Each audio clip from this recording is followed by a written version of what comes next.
What are the ways that you show it makes sense to empower women? So we are taking if you wish, like a sort of, a triple approach. One is we are putting research together for our clients to document where the business case is.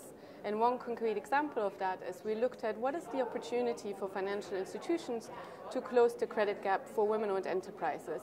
We've sized the market to be 300 billion, which is quite sizable. And now we are working through partnerships, for example, like the Global Banking Alliance for Women, which IFC has been heavily involved in setting up and supporting, to actually work with banks on what does it mean to serve the women's market.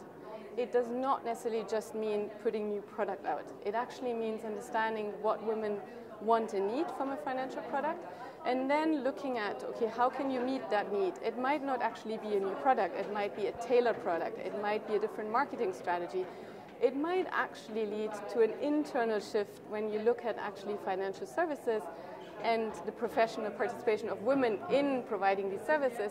So it's a holistic type of approach that we are taking with our clients. One example, I just give you maybe a most recent one where we've launched together with the Goldman Sachs Foundation in China and credit an investment of over 80 million that will benefit women entrepreneurs who are already engaged online at the Alibaba Group's online marketplace.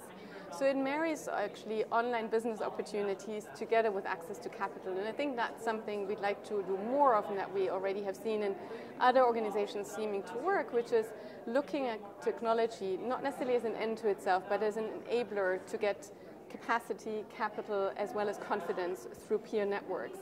And so maybe just coming to a very exciting recent study that the Global Mobile Association has produced this week. It came out with sort of honing in again on the gender gap in mobile access. And I think to the business case, what we find is women are 14% less likely to access mobile phones and use mobile phones. But then if you look at what is it that actually the mobile industry can gain, it's classified that if women were able to have equal access and usage of mobile phone, it would allow the industry to grow by 170 billion over the next 5 years, right? And so these are some of the, I think, data points that are very helpful in convincing clients that obviously what we are trying to achieve with them is, from a moral obligation, the right thing to do, but as well from a business operation, the right thing to do.